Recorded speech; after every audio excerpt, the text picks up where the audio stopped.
এবং ভারত ধরেন যেভাবে অ্যাটাক করলো, ভারত যদি কালকে যদি বাংলাদেশের উপরে অ্যাটাক করে, সেই ক্ষেত্রে আসলে আমাদের অবস্থাতে খুবই সঙ্গীন। মানে গত 16-17 বছরে আসলে আমাদের আর্ম ফোর্সেস কে একেবারে পঙ্গু করে দেওয়া হয়েছে ভারতের প্রেসক্রিপশনে। আমাদের বর্তমান সময়ে যে এয়ার ডিফেন্স বলে আমাদের কিছু আছে কিনা আমার সন্দেহ আছে।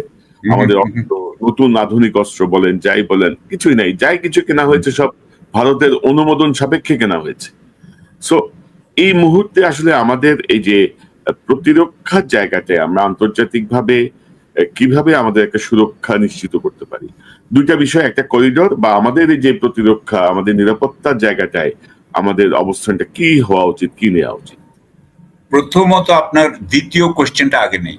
দ্বিতীয় কোশ্চেনটা হচ্ছে আগামী 4 বছর, তার মানে ধরেন আমাদেরকে একটা ক্যালকুলেট করতে হবে সময়, যে আমরা 3 থেকে 4 বছরের মধ্যে আমরা আমাদের অবস্থা ঠিক করে ফেলবো, আমাদের প্রতিরক্ষা ব্যবস্থা।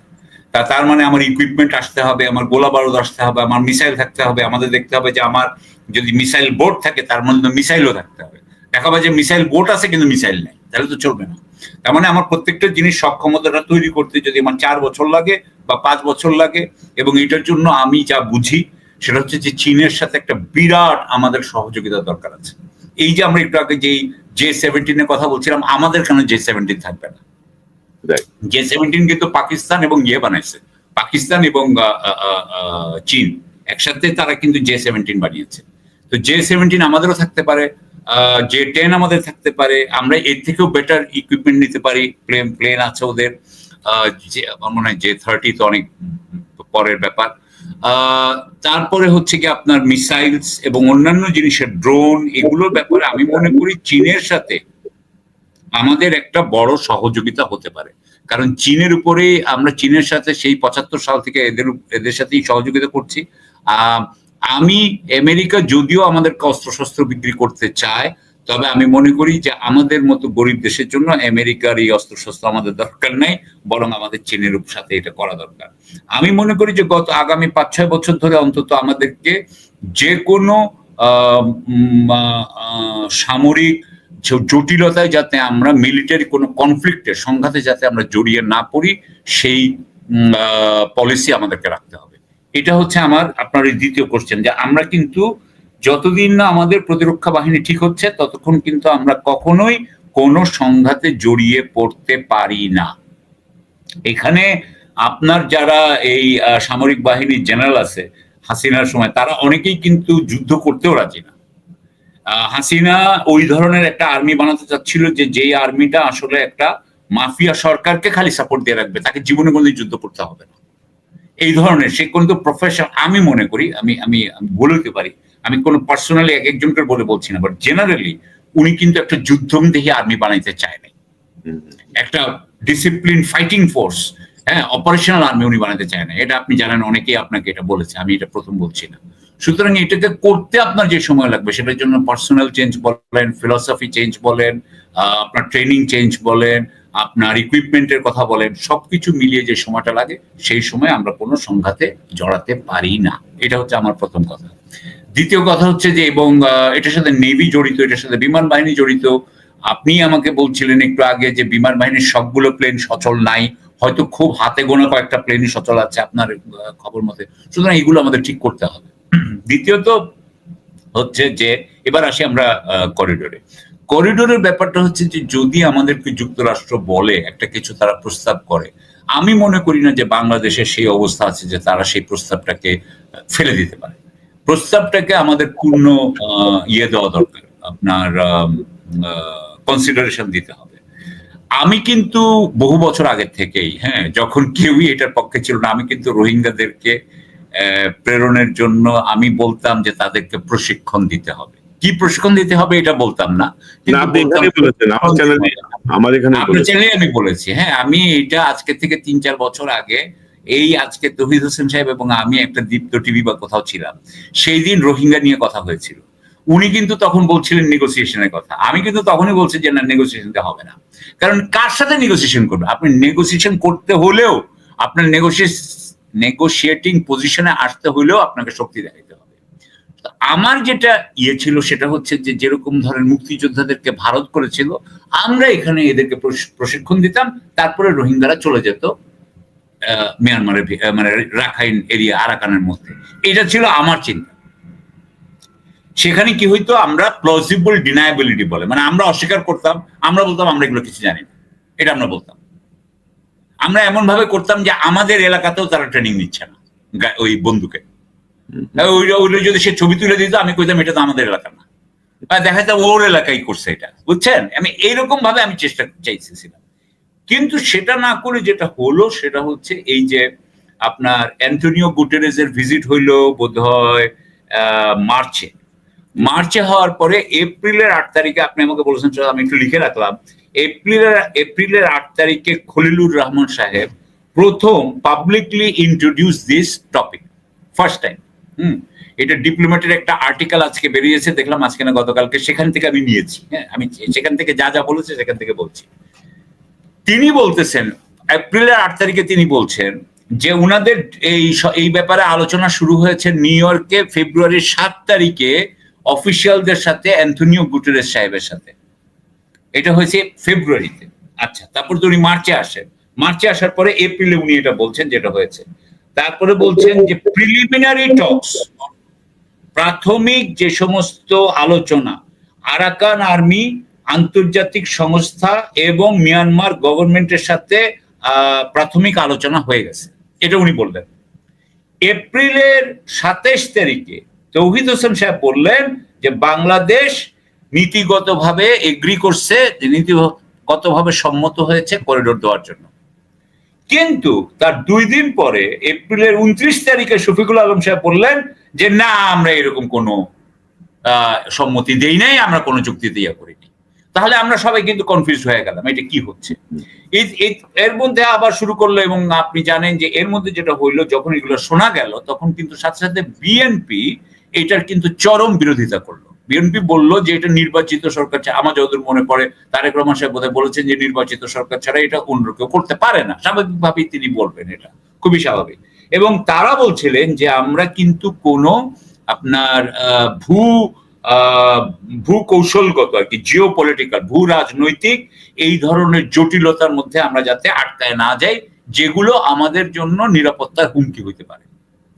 এর সাথে আবার ওই যে জাসদ আছে, সিপিপি আছে, যারা আছে তারা তারেক আপনার দেশের বিপক্ষে, আপনি যে দেশে আছে তার বিপক্ষে একটু বলবেই, এটা তো আছে। হ্যাঁ, এখন এখানে একটা ইন্টারেস্টিং, আপনি যেটা বলেছেন যে চীন কিন্তু কিছু বলে নাই, চীন কিছু বলে নাই। এখনো আমরা জানি না, আমরা যেটুকু বুঝি যে অবশ্যই আমরা দুর্ভিক্ষে কিন্তু খাবারের সাহায্য দেওয়া উচিত, এই বিষয়ে তো আমাদের কোনো সন্দেহ নেই। কিন্তু আমি যেটা ভাবছিলাম, ভয় পাচ্ছিলাম, ইন্ডিয়ানরা বলছিল যে আমাদের এখানে 3টা ডিভিশন তৈরি হয়েছে, 3টা ডিভিশন, যে এই একটা করিডোর মানে তো একটা রাস্তা, সেই রাস্তাটাকে তো নিরাপত্তা দিতে হবে ভাই। সেই করিডোর দিয়ে তো জাতিসংঘের মালামাল যাবে, জাতিসংঘের এই আপনার কর্মকর্তারা ওইখান দিয়ে ট্রাক নিয়ে যাবে, গাড়ি নিয়ে যাবে। সুতরাং সেইটাতে ওই নিরাপত্তাটা দিবে কে? তো বাংলাদেশের নিরাপত্তা তো অবশ্যই বাংলাদেশ দিবে, কিন্তু রাখাইন এলাকায় যেটা, অর্থাৎ বাংলাদেশ বর্ডার থেকে ওই যে আপনার যেখানে ওই গুদামগুলা হবে, যেখান থেকে খাবারগুলা বিতরণ হবে, সেইখান পর্যন্ত নিবে কে?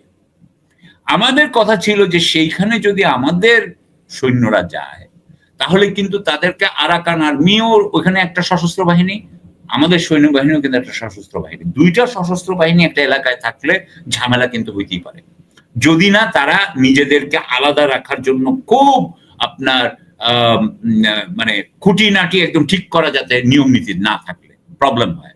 আরেকটা জিনিস হচ্ছে, যখন আপনি এগুলো করছেন সেটার মধ্যে প্রথমেই এই খাবারটা কিন্তু নিবে আরাকান আর্মি, এটা আপনি শিওর হতে পারেন, কারণ তাদের হাতে বন্দুক আছে, তো তারা কি অনাহারে থাকবে ভাই? তারা তো আগে খাবে, তারপর অন্যকে খাওয়াটা দিবে। এখন এটা কিন্তু একদিক দিয়ে কিন্তু আসলে আরাকান আর্মির যুদ্ধের যে ক্ষমতা, সেই ক্ষমতাটাকে বাড়াচ্ছে। তারা যদি খালি খাবারও পায়, তারপরেও কিন্তু তাদের সক্ষমতা আরো বাড়ছে। এই অবস্থায় সামরিক জান্তা কি ওই খাবারগুলা বা ওই এগুলা আসতে দিবে? আমরা কিন্তু এইসব ব্যাপারে জানি না। আমাদেরকে কিন্তু বলেন নাই খলিল রহমান সাহেব যে না, মায়ানমার গভর্নমেন্ট রাজি হয়েছে যে সমস্ত খাবার সুন্দরভাবে যাবে, কোনো অসুবিধা নাই। কিন্তু যদি মিয়ানমার গভর্নমেন্ট ওখানে বম্বিং শুরু করে আর সেখানে যদি আমাদের সেনাবাহিনী থাকে, তাহলে কিন্তু আমরা মায়ানমার জান্তার সাথে ঝামেলা পড়ে যাচ্ছি। ধরেন এটা আসলো চিটাগাং বন্দরে, চিটাগাং বন্দর থেকে খাবারটা যাবে ধরেন টেকনাফে, টেকনাফ থেকে ওই যে ট্রাকগুলো টেকনাফ থেকে, যে আমরা এখনো জানি না যে কোন দিক থেকে এটা চ্যানেলটা তৈরি হবে। এখন তো ওনারা বলেন যে এটা নাকি করিডোরই হবে না, আর অ্যান্টনিও গুতেরেস সাহেব এসে বলেন করিডোর, এখন ওরা বলেন করিডোর হবে না। যাই হোক, যেই হবে, যে রাস্তাটা হবে, ওই রাস্তাটায় যখন বাংলাদেশের মধ্যে দিয়ে যাবে, এই খাবারগুলো তো আলটিমেটলি আরাকান আর্মির হাতে যাচ্ছে, এটা তো সামরিক জান্তা জানে। তাহলে এই যে রাস্তাটা, এই রাস্তাটা কি সামরিক জান্তাকে কখনো বম্বিং করতে পারে কি পারে না, এই চিন্তা তো আমাদেরকে করতে হবে। আপনার মনে আছে যে গতবার এক সময় 25 বার তারা আকাশ সীমা লঙ্ঘন করেছিল, শেখ হাসিনা তখন বললেন আরে বড় বাচ্চা বেঁচে গেছে, যুদ্ধতে জড়িয়ে পড়তাম অলমোস্ট, হ্যাঁ, যুদ্ধতে জড়াতে হয়নি, কারণ উনি তো আমাদের বাঙালি মুসলিমকে পিটানোর জন্য রেখেছেন, উনি তার যুদ্ধ করতে চান না, হ্যাঁ, উনি যেতে চান। তো এখন আমরা কি সেই হিসাবে চিটাগংকে, আমরা কি আমাদের এয়ার ডিফেন্স আছে, আমরা কি চিটাগংকে রক্ষা করতে পারবো, আমরা কি কক্সবাজারকে রক্ষা করতে পারবো, আমরা কি টেকনাফকে রক্ষা করতে পারবো, আমরা কি চট্টগ্রাম বন্দরকে রক্ষা করতে পারবো, আমাদের নেভি কি ঠিক আছে? ওদেরও কিন্তু সাবমেরিন আছে ভাই, মায়ানমার ইয়ের, তো তারা কি এসে আমাদের এখানে আটকাবে? এইসব জিনিসপত্রগুলো আমাদের ঠিক করা দরকার। এবং আমি যেটা মনে করি এখানে আরো একটা জিনিস ব্যাপারটা হইতেছে, আপনাকে একটা জিনিস বলি, এটা রিপোর্ট 28 এপ্রিল ওয়াশিংটনে বার্মা পলিসি ইনস্টিটিউট সংক্রান্ত একটা কংগ্রেশনাল হিয়ারিং হয়, সেখানে ওইটার সভাপতিত্ব করে আইওয়ার সিনেটর চার্লস গ্রাসলি। উনি ওইখানে বলতেছেন যে বার্মাতে কিন্তু অনেক খ্রিস্টান আছে, ব্যাপটিস্ট 5 মিলিয়ন, বলে 5 মিলিয়ন ব্যাপটিস্টদের উপরে সামরিক জান্তা কিন্তু অনেক অত্যাচার করছে, অনেক চার্চ ভাঙছে, রোহিঙ্গাদের অনেক মসজিদ ভাঙছে, সুতরাং তাদেরকে একসাথে করো, কইরা সামরিক জান্তাকে ঠেকাও। অর্থাৎ আমি যেটা বললাম ওইটাকে কিন্তু উনি একটা ধর্মীয় কালার দিচ্ছিলেন। আমি আপনার সাথে একদম আপনার দর্শকদের সাথে আমি এটা ক্লিয়ারলি ইয়ে করি। এখন এইটা যদি আমেরিকা করে তাহলে কিন্তু এইটা ভারতের বিরুদ্ধে যেতে পারে। কিভাবে? কারণ ভারতের দক্ষিণ পূর্ব এই যে সেভেন সিস্টার্স এর অনেকগুলোতেই কিন্তু খ্রিস্টান মেজরিটি, এবং এই খ্রিস্টানদের পক্ষে যদি ধরেন মায়ানমারের খ্রিস্টান ব্যাপটিস্ট আর ওই সেভেন সিস্টার্স এর খ্রিস্টান, এই সব মিলে যদি একটা খ্রিস্টান ল্যান্ড হয়, তাহলে কিন্তু এই সেভেন সিস্টার ভেঙে গেল। হ্যাঁ, এখন বাংলাদেশ এখানে কি করবে? বাংলাদেশ কি এইটা হেল্প করবে, নাকি বাংলাদেশ ডাইরেক্টলি এটার মধ্যে থাকবে না, ইনডাইরেক্টলি যেটুকু পারে সাহায্য করে যাবে, কারণ এটা তার ইন্টারেস্টটা হয়তো পড়ে।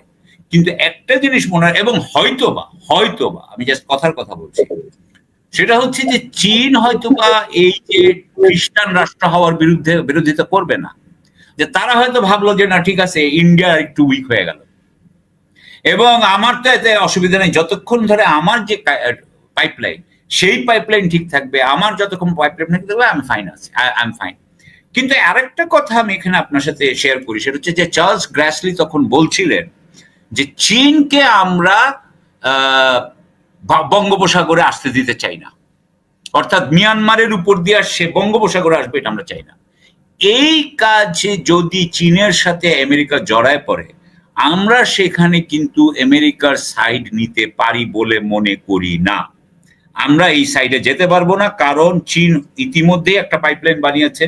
আপনি জানেন যে আমাদের এখানেও চীনের কিন্তু একটা চীন আমাদের জন্য একটা সাবমেরিন ডকইয়ার্ড বানিয়ে দিয়েছে, সেখানে কিন্তু বোধহয় 6টা জাহাজ এবং 2টা সাবমেরিন মতো থাকতে পারে।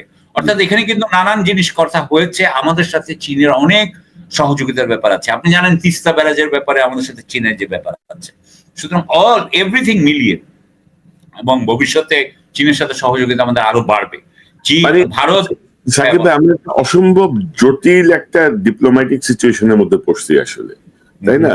যেমন ওই যে করিডোরের যে রাস্তাটা ধরেন আমাদের টেকনাফ বা ওই অঞ্চল থেকে মিয়ানমার পর্যন্ত প্রায় 162 কিলোমিটার, 162 কিলোমিটার রাস্তার নিরাপত্তা দেওয়ার সক্ষমতা আমাদের সেনাবাহিনী বা সশস্ত্র বাহিনীর নাই, কিন্তু এটা বাস্তবতা, এটার জন্য বিশেষজ্ঞ হওয়ার কিছু নাই। 162 কিলোমিটারের রাস্তার যে নিরাপত্তা এটা দেওয়ার জন্য বাংলাদেশের যে সক্ষমতা বা যে প্রস্তুতি সেটি আসলে নাই। তারপরে দেখেন সেনাবাহিনী এখনো মাঠে ডিপ্লয়েড। তো আপনি আমাদের সেনাবাহিনীর সংখ্যা কত, আমাদের মানে আর্মির সোলজার বা সবকিছু মিলে আমাদের সংখ্যা কত? কিন্তু এখন ধরেন জাতিসংঘ যদি চায়, এখন যদি এমন হয় যে পরিস্থিতি জাতিসংঘ চাচ্ছে, আমেরিকা চাচ্ছে, পশ্চিমারা যেমন ইউরোপীয় ইউনিয়ন কিন্তু করিডোরের পক্ষে, তারা কিন্তু গত পরশুদিন কিন্তু এই ব্যাপারে তাদের সিগন্যাল দিয়ে দিয়েছে, স্পষ্ট সিগন্যাল, এবং তারা বলে দিছে করিডোরের পক্ষে তাদের মতামত। সো সেই জায়গাটায় ধরেন এমন যদি হয় যে বাংলাদেশেই ধরেন জাতিসংঘের শান্তিরক্ষী বাহিনী আসলো, অথবা ধরেন বাংলাদেশের যারা সোলজার তাদেরকে বললো যে তোমাদের আর এইসব দেশে শান্তি রক্ষার দরকার নাই, তোমরা যা মিয়ানমার বর্ডারে তোমরাই ইউএন পিস কিপিং এর সদস্য হিসেবে যা পিস কিপারের দায়িত্ব পালন করো। অর্থাৎ আমরা কিন্তু অসম্ভব জটিল একটা সিচুয়েশনে পড়ে যাচ্ছে কিন্তু, এবং আমি জানি না যে এই সিচুয়েশন থেকে উত্তরণের মতো কিন্তু একটা জিনিস, সরি ইন্টারাপ্ট, ইউএন পিসকিপার যদি হয়ে যাইতে হয় তাহলে এটা নিরাপত্তা পরিষদের আপনার প্রস্তাব পাশ হইতে হবে, অর্থাৎ 5টা স্থায়ী সদস্যকে আপনার পক্ষে রায় দিতে হবে। আমি মনে করি আমাদের সেনাবাহিনী যদি ওখানে ইউএন জাতিসংঘের শান্তিরক্ষী বাহিনী হিসাবে যায় তাহলে আমার কোনো আপত্তি নেই, কারণ তাহলে ওই প্রস্তাবের মধ্যে আমাদের এটাও ঢুকায় দেওয়া উচিত যে এদের নিরাপত্তার জন্য কিন্তু যুক্তরাষ্ট্র এবং চীন কিন্তু থাকবে, দায়বদ্ধ থাকবে। আপনার মনে আছে যে স্রেবার্নিকা ইউগোস্লাভিয়াতে আমাদের বাহিনী কিন্তু খুবই আক্রমণের সম্মুখীন হইতো এবং হয়ে তাদেরকে পিছু উঠতে হয়েছে। সুতরাং ওইখানে যাতে আমাদের এরকম সমস্যা না হয় আমাদেরকে দেখতে হবে। তবে হ্যাঁ, জাতিসংঘের হিসেবে যদি যায় that's not a bad idea. আমরা হ্যাঁ বলেন, মানে আমি এরকম একটা আভাসও পাচ্ছিলাম আর কি যে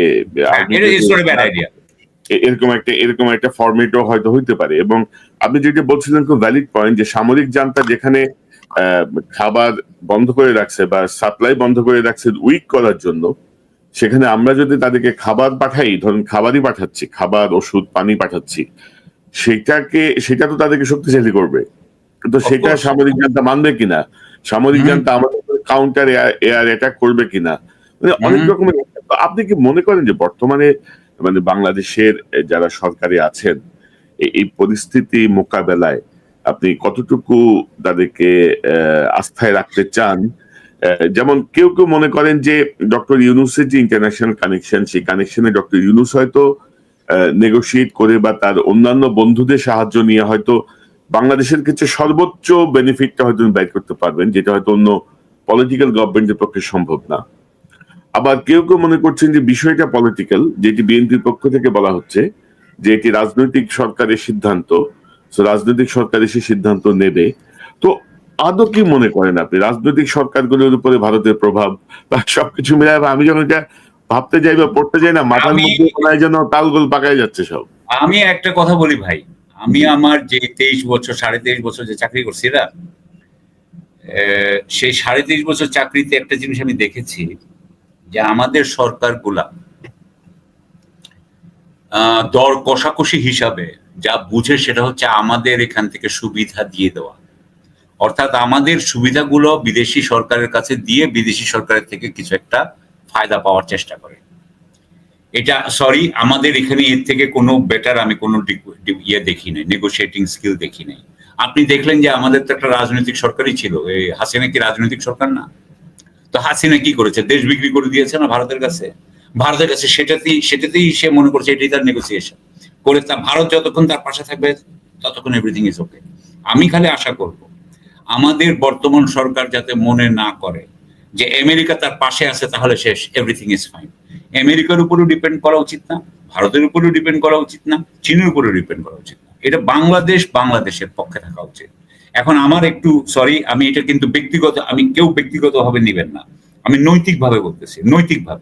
নৈতিকভাবে হচ্ছে কি যে আপনি যদি বিদেশের নাগরিক হন তাহলে আপনি দেশের যুদ্ধ পরিস্থিতিতে আপনি নেতৃত্বে থাকবেন, এটা আমি কিভাবে আশা করব? আমি এটা কিভাবে নিব? আপনি আমাকে একটু বুঝান। আমি আপনাকে এর থেকে এটা আপনি করেন আর আমি করি, যেই করি, এটা নোবডি। আমি হ্যাঁ, আমি এই জিনিসগুলো আমার কাছে খুব লাগে।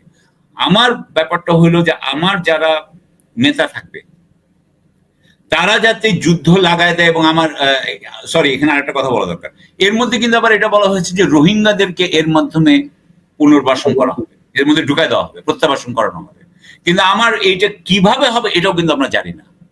ইতিমধ্যে কিন্তু অলরেডি আবার 1,04,000 চলে আসলো, 1,00,000 সামথিং চলে আসলো। আপনি দেখেন যে এই যে রোহিঙ্গাদেরকে কিভাবে নেওয়া হবে এই ব্যাপারেও কিন্তু আমাদেরকে তেমন কিছুই বলা হয়নি।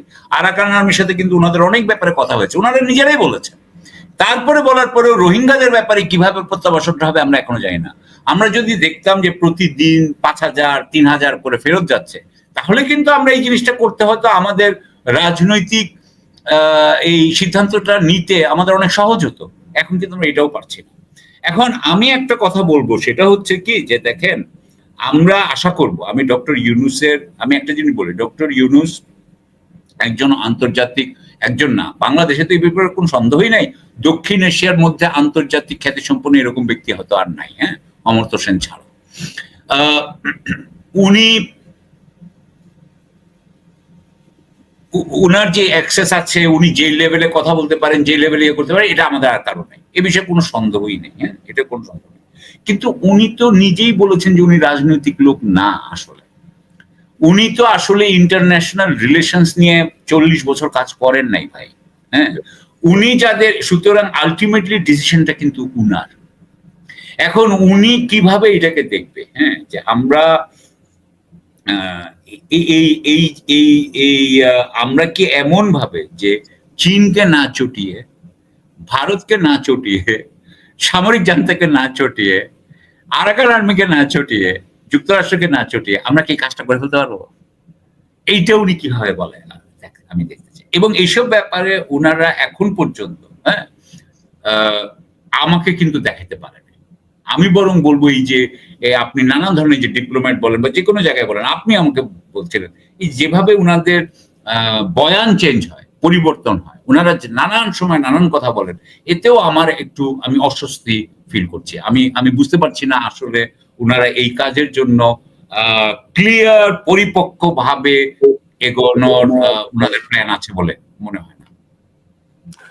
তবে এখন আসলে ধরেন অন্তর্বর্তী সরকার সহ সকল রাজনৈতিক দল, পাশাপাশি ধরেন আমাদের যারা আন্তর্জাতিক রাজনীতি বা ডিপ্লোম্যাসি বা এই জায়গাগুলো এক্সপার্ট, তাদেরকে নিয়ে বসে একটা মিটিং করা উচিত। আবার ধরেন এখানে আবার ওই ব্যাপারও থাকে যে কে কতটুকু পেটের মধ্যে কথা রাখতে পারবে, কারণ রাষ্ট্রীয় গোপনীয়তা বলেও তো কিছু ব্যাপার থাকে। আমাদের মধ্যে আমরা কাকে ট্রাস্ট করবো রাজনৈতিক নেতাদের মধ্যে, সেটাও আবার কিছু প্রশ্ন চলে আসে। অর্থাৎ সাকিব ভাই, অত্যন্ত জটিল একটা সিচুয়েশন। আমি জানি না আল্লাহ কিভাবে আমাদেরকে উদ্ধার করবে, কারণ সিচুয়েশন ক্রমশ কিন্তু জটিলতার দিকে যাচ্ছে আর কি। তো আরো একটা জিনিস বলবো, আমি সরি আপনাকে ইন্টারাপ্ট করার জন্য। আপনি আমাকে একটু ইয়ে করেন এই ব্যাপারে, আপনি আমার থেকে অনেক ভালো জানেন এই ব্যাপারে। সেটা হচ্ছে কি যে আমি 5ই আগস্টের পর থেকে আমাদের যেটা মেইন পেট পিভ ছিল, সেটা হচ্ছে যে এটার একটা শুদ্ধিকরণ হোক। সেই শুদ্ধিকরণ কিন্তু হয় নাই, আসলে কিন্তু হয় নাই। হাসিনার অ্যাপারেটাসই কিন্তু রয়ে গেছে। এই অ্যাপারেটাসকে আমার মনে হয় নাই কখনো যেটা বিপ্লবী অ্যাপারেটাস। এটা বিপ্লবী সরকার নয়। এটা এমন না যে এইটার মধ্যে অনেক যুদ্ধ করার মতো ক্ষমতা তার আছে, তার যুদ্ধ করার মতো সে ওই ধরনের আপনার বা ফাইট করার, দেশের জন্য ফাইট করার মতো সেই দৃঢ়তা বা সেই জিনিস তারা আগে দেখেছেন বলে আমার মনে হয় না। এখানে যারা আছে সব, I am sorry with due respect, আমি এগেইন রেসপেক্ট করে বলতেছি, ইনারা সবাই ক্যারিয়ারিস্ট, ভাই।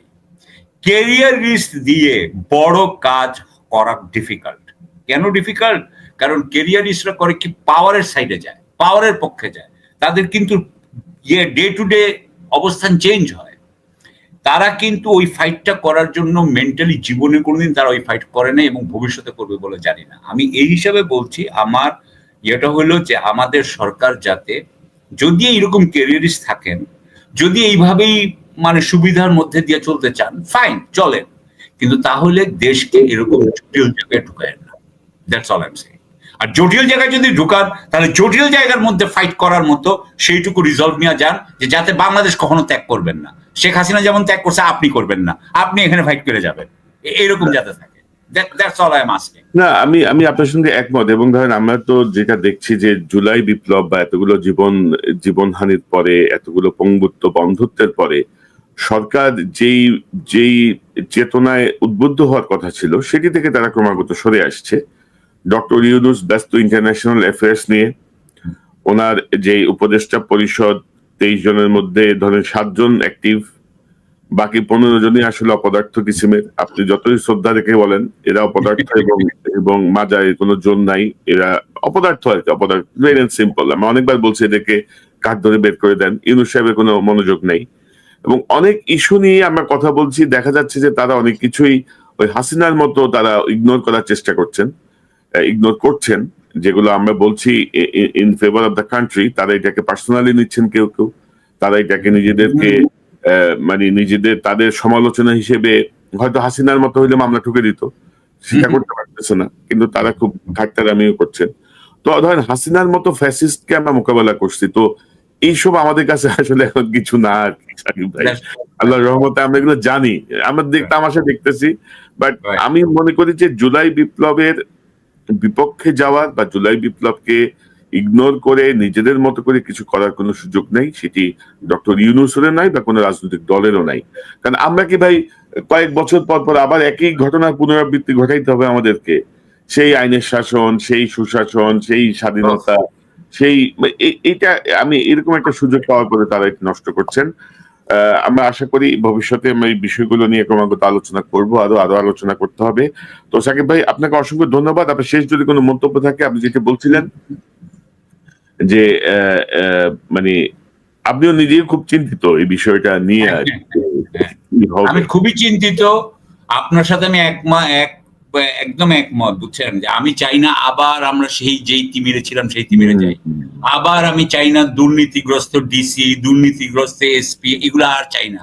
আমি চাই না আবার অলিগার্কদের শাসন, আর অলিগার্করা মানে ছেলেরা একজনকে খুন করুক আর মেরে ফেলুক, আর এগুলো আর চাই না।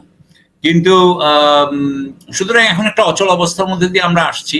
আমার মনে হচ্ছে না আমরা মানে আমাদের এই সরকারকে আমাদেরকে একটা সুন্দর পথে নিতে পারবেন সেটাও বুঝতে পারছি না।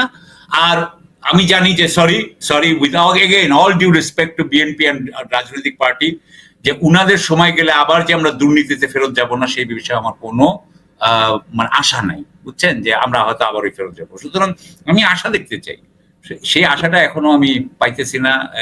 আমি 5 আগস্ট যে আশা ছিলাম সেই আশাটা এখন এই অবস্থা, তো সেই জন্য আপনার সাথে সেই 3 বছর 4 বছর একসাথে করেছি হাসিনার সময়, সেই জন্য আপনার সাথে এই সুখ দুঃখের আলাপগুলো করতেছি আর কি।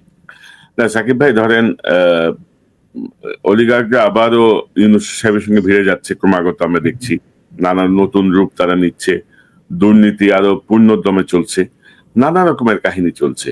এবং আজকের দর্শকদেরকে আমি অনেকে ভুলে গেছেন যে একটা সময় ছিল সাকিব ভাইয়ের ইন্টারভিউ আমরা লাইভ করতেই পারতাম না, যেটা আজকে করতে পারতাম। ওনার বাসার সামনে জ্যামার এসে প্রতি মুহূর্তে জ্যাম করতে থাকতো, যার ফলে সাকিব ভাই ইন্টারভিউ আমরা করতাম, রেকর্ড করে তারপরে লাইভ করতাম বা পরবর্তীতে দিতাম। তো ধরেন এটা একটা উন্নতি, কিন্তু ধরেন এই যে সংগ্রামগুলো, এই যে আপনি যে ঝুঁকি নিয়েছেন বা আমরা যারা ঝুঁকি নিয়েছি বা আমরা যারা মিস করেছি, তো আমরা ধরেন বিষয়গুলো একরকম ভাবে দেখি, আমাদের ফিলিংস এর জায়গাটা একরকম আর কি। তো এবং আমরা তো কোনো হালুয়া রুটি চাচ্ছি না কারো কাছে, আমরা চাচ্ছি দেশটা ঠিক হোক, আমরা চাচ্ছি দুর্নীতির অবসান হোক, আমরা চাচ্ছি আইনের শাসন আসুক, মত প্রকাশের অধিকার প্রতিষ্ঠিত হোক। সেই জায়গায় বাট কোনোভাবে কোনো অবস্থাতে জুলাই বিপ্লবকে অবমাননা করার কোনো সুযোগ কারো নাই। আপনি দেখছেন কয়েকদিন আগে 3 সাংবাদিক জুলাই বিপ্লবকে ইগনোর করে, শহীদদের সংখ্যাকে ইগনোর করে বক্তব্য দিচ্ছে। তাদের চাকরি যাওয়ার পরে আবার হাসিনা দোসরদের একটা অংশ সাংবাদিক যারা ওই যে করলো হাসিনাকে তেল মারছে এতটা দিন, তারা আবার মাধ্যমের সাংবাদিক প্রশ্ন করবে কিনা, আরে বেটা হিটলারের পক্ষে। I'm sorry আজকাল আপনি জানেন আহতদের জন্য আমি যদি কোনো কারো কাছে টাকা চাই, জাকাতের টাকা দেয়, ভিখারি বানা ফেলাইছে আজকাল। মানে বলতেছে আমি একজনকে বললাম, আমার পরিচিত বললাম যে ওর জন্য একটা টাকা ব্যবস্থা করতে পারবা, তখন আমাকে বলছে সাকিব ভাই এখন মানুষকে মানে একজন এই সরকারেরই একজন পার্সনের মেয়ে, ও আমাকে বলছে কি যে এখন মানুষকে বললে মানুষজন রাগ করে। আপনি বুঝতে পারছেন? ভুলে গেছে সবাই। আবার সাকিব ভাই এটাও ঠিক যে এনসিপি বা যারা বৈষম্য বিরোধী আন্দোলনে ছিলেন তারাও তো পথভ্রষ্ট, তারাও নানাভাবে কিন্তু বিভ্রান্ত হয়েছে, সেটি গোয়েন্দা সংস্থার মাধ্যমে হোক, আমাদের দেশের বা পার্শ্ববর্তী রাষ্ট্রের। এবং ভেরি আনফরচুনেটলি তাদের কোনো রাজনৈতিক অভিভাবক নাই তাদেরকে গাইড করার মতো।